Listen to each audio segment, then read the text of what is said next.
the topic of Bill Pulte becoming even the acting DNI really causes me concern. You've got two great assignments. You're also on the House Finance Committee. Did you have any engagement with Pulte in that role? No, I didn't. I'm not sure he came before the committee in his job at the Federal Housing Finance Agency. Okay. But what we do know is that while there, did he work on, securing the American mortgage system? No, he didn't. He went through mortgage records illegally to try to find dirt on people like Tish James, the Attorney General in New York, and Adam Schiff. He used his perch there to go after the president's political enemies. And by the way, those cases were, needless to say, no prosecutor wanted to take it. The ones that advanced got thrown out of court. So it was just a shambolic thing. And, I don't need to tell you how insane it is to put a guy like that at the very top of the intelligence community. It will skew the way our intelligence community issues reports. And even more frighteningly, he'd have tools at his disposal to go after Americans, people that Trump perceives as his enemies. Yeah, if we thought dipping into mortgage and loan information was outrageous, you and I can both tell our listeners dipping into national security records is and having tools at your disposal is really, really troubling. And is it my understanding, is it correct to say that Trump has actually said he's only going to be enacting, that he intends to nominate someone else permanently? And do you believe that? He has. And that's his way of coming off, because I promise you, Republican senators and Republican cabinet members and maybe Republican cabinet members that used to be senators have been in the Oval Office saying, sir, this is a catastrophe. It's despised by the entire Congress. And oh, by the way, it's going to tank. I heard you in the introduction talking about FISA 702, our most important intelligence authority. Donald Trump threw this hand grenade into a very delicate process to reauthorize that thing. And so, yes, I do expect, well, he's saying that he will nominate somebody else. But again, what exactly is Donald Trump's word worth? It's not like we're going to trust him. Once Pulte's in there, no reason to believe that he's coming out. Yeah, I'm concerned, and he'll take a hatchet to. Trump's already given him the green light to have severe cuts of personnel resources, not only in the DNI office, which we could have a discussion about, but we don't need any more cuts to the U.S. intelligence community writ large. And I've got to tell you, our allies and our adversaries are looking at this and thinking, my God, there's a home builder in charge of the intelligence community. And they're just, it's really the respect and credibility is being lost. Let's talk about FISA as someone who, even as a young agent, appeared before the FISA court probably 30 times. And then as a supervisor and ultimately head of counterintel, signed off on hundreds of FISA affidavits. It's the 702 section that raises the issues. And you came up with, I saw it, your words on in the House, where you actually have this probably one of the smartest solutions to this debate I've seen, which is that when the FBI wants to query the 702 database, and then for our listeners, that's intercepts from NSA, yet another 3-letter agency, that have targeted bad guys, terrorists and spies, and incidentally intercepted Americans abroad. And when the FBI wants to check and see if Frank Figliuzzi has ever showed up, even incidentally, in such an intercept, they have access to that database. And that's where the rub is. And I get it.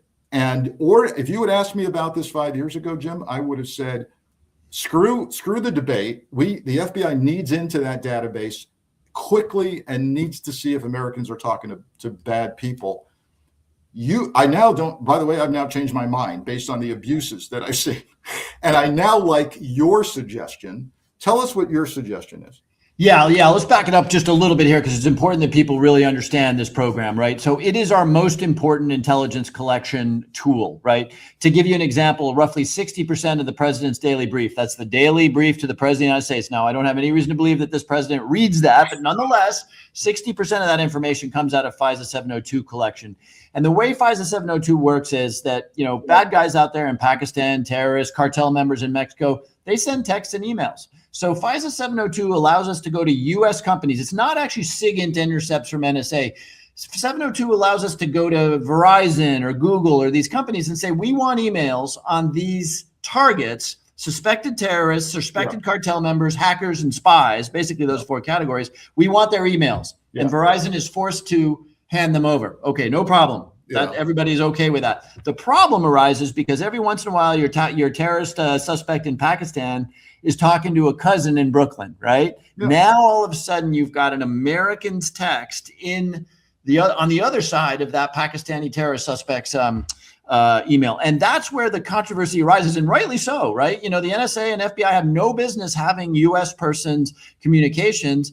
And the reason they are queried is because, as you pointed out, Frank, if an ISIS guy is talking to somebody in Brooklyn, we probably want to know why.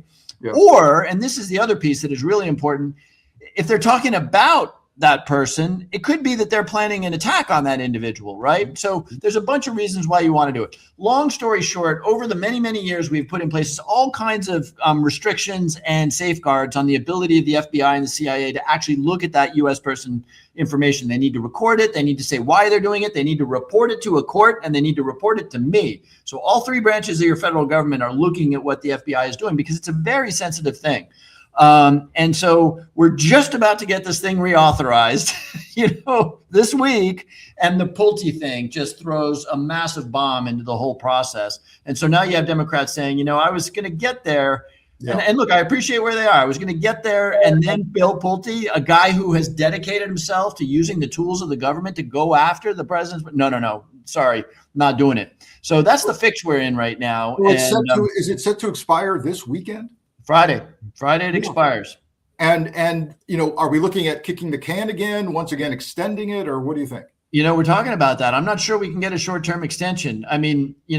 There's one way the president could fix this, and it would be done before the weekend, and that would be to just say, I found a better job for Bill Pulte. He's going to be ambassador to Germany or whatever. I wouldn't do that to Germany, but anyway, that's the way you fix this. And you say the deputy over at ODNI, which is what the law requires, by the way, the deputy over there is going to take over while we're figuring out a Senate confirmed replacement. That's how we get this thing reauthorized. It seemed over the weekend that Trump doubled down on Pulte. He said he's starting earlier than scheduled, and Tulsi's got to pack her bags. So. I can just tell what this conversation is. He's been told by Stephen Miller or one of his other, gremlins there that the Democrats are saying they're not going to reauthorize. And so he's like, oh my God, these radical left Democrats. Well, sir, you're the one who put in a completely unqualified guy with no security clearance and a history of going after your political enemies. So, he's saying, oh, well, yeah, if there's a terrorist attack, I'm just going to blame the Democrats, which is absurd. But, that's unfortunately what I think is happening. If FISA expires on Friday, are we talking about literally turning off all intelligence community intercepts? Not all intercepts. Again, remember, this is what we get from the email and the text companies. So just 702 would end? Just that part of it. We would still, of course, be using our satellites and stuff to intercept, communications. Right, I just want to be clear. Yeah. No, it's not like everything stops.